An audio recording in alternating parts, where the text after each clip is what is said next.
since Mike Slive and their family established this incredible foundation.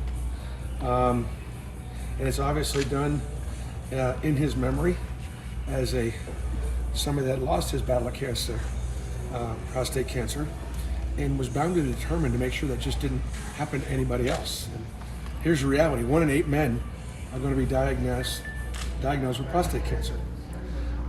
African American men are 80% more likely to have prostate cancer than white men. And it's a more deadly disease for African American men. But 100% survival rate if you detect it in time. So what's the story? There's this little blood test you can do. It gets your PSA level, and anybody can get it taken. Find out what your level is. Get you tested a year later, and if the numbers are going up, you might want to, get an exam just to check it out, see what it is, see if you've got something going on. And it's a survivable disease, but it's very misunderstood. And I don't know that anybody in the country is doing a better job than they are here at UAB and in Birmingham dealing with prostate cancer. So very, very happy to be here tonight. It's a silent cancer too. I mean, more importantly than ever, to have yourself checked once a year, or with your general doctor or your specialist or whatever. Yep. You get to, there's certain things you get to, the bottom line with cancer, and this is what the outlive program is all about at Auburn. It's Auburn basketball's fight against cancer, and the best way to outlive cancer is to detect it early. So women know what they need to do, men know what they need to do, we all know what to do when it comes to our skin and other checkups, and so that's why we're here tonight. And I'll tell you what, it's been a great partnership between Auburn basketball, the Outlive program, and the Mike Slive Foundation for Prostate Cancer. We have had them at our Outlive game every year testing men. They test a little over 100 every year. And guess what?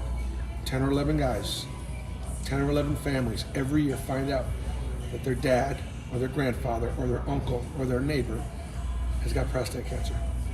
And if it wasn't for the foundation, if it wasn't for the partnership, these men probably would never have known. So this is just a shout out and a reminder to go get checked.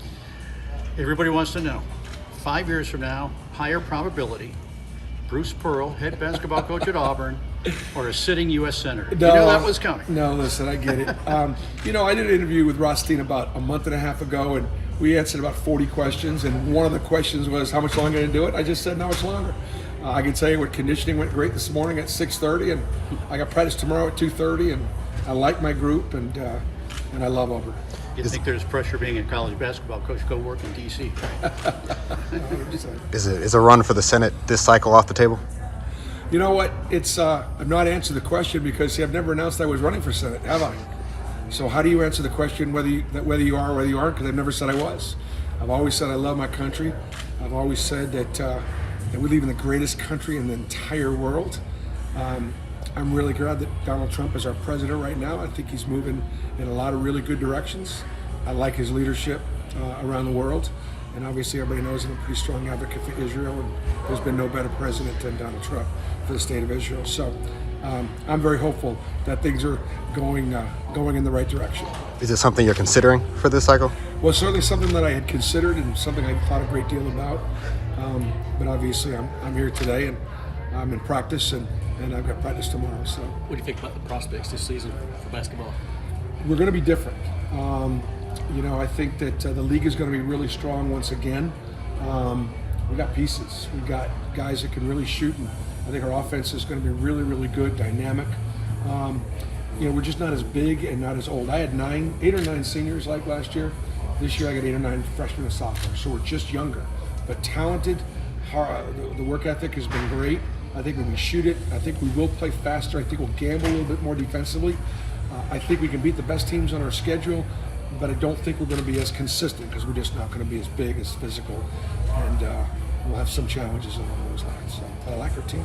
Everybody's scrolling through X, or a lot of people were over the weekend. There's Bruce Pearl's page, the Gus bus, rolling over Bama. You had some fun with that. We had fun with it, and it's look, I'm sort of that person that is willing to say what people are thinking but are afraid to say it.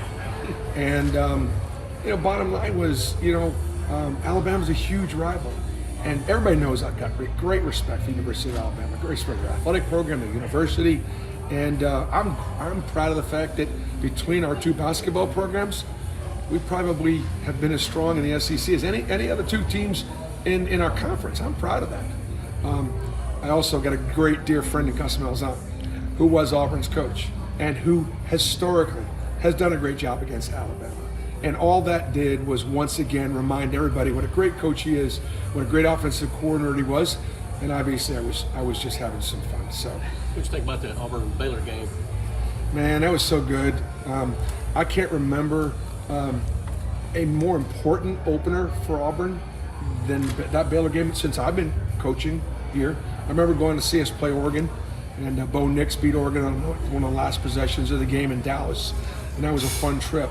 But there was a lot riding on this one. Coach Freese has had, this is his third year now. He's had some great recruiting classes. He's got some really good players now back. I think they're going to make a move this year. I do. And they proved that. I think Baylor's offense is really good. I don't know how good their defense is, but they got a great offensive coordinator. The stuff that they ran was hard to guard. I thought our defense was patient. And obviously we've made a ton of progress. So we'll just see how it plays out. But I was glad to be there and support Coach Freese. After another Final Four run, obviously no Auburn fan wants to see you go. When you kind of discussing that you have a few years left, people put two and two together and think Stephen could be Let's worry the about successor. there's no question that Stephen could have gone any time and been a head coach in a lot of different places. You know, we oftentimes are so grateful that a guy like Dylan Cardwell would stay 5 years, or Janai Broom kept coming back year after year when he could have gone to the NBA, or could have gone someplace else for more NIL money, or so on and so forth. But we rarely talk about how grateful we are with our coaches. How about Ira Bowman being with me for 9 years, Mike Burgermaster 10, Stephen Pearl since I got here. He's my associate coach, my defensive coordinator. We don't get to the Final Four without Stephen Pearl. So the fact that my staff has stayed together this long has been a huge, huge part of our success, and that doesn't get nearly enough attention. You look at a lot of staffs in our league, a lot of great staffs in our leagues, and there's a lot of turnover. Our guys have stayed at Auburn to win championships, and that has not been recognized nearly enough. A couple of months ago, it was hilarious. After the Bama game, I think, a woman sent me a picture of you at the Home Depot in Alex City. I mean, you hauled down 280, I guess, to get some gardening supplies. I had, yeah. So you are into gardening and working. That's why I got outside? such a nice tan. Right. I'm into weeding and mulching and pine straw planting. I love flowers. It's my escape. You know what? You think Alabama's tough on my schedule? Yeah. You should see the deer in my neighborhood. They're really tough on my schedule. Yeah. We got last Hard to question. get rid Last of. question. Coach, you have the preseason game in Boutwell. How important are these preseason games having Birmingham and one in Atlanta for the team and the community? Well, last year we played the toughest schedule in college basketball, without question, and it led to a #1 overall seed. This year the schedule is as tougher. Actually, could even be slightly tougher. When I got here, we couldn't get anybody to play us. We couldn't get anybody to play us at home or on the road or a neutral site. And now the best teams in college basketball want Auburn on the schedule. And so we will play anybody, anywhere, anytime, and get ourselves ready for SEC play.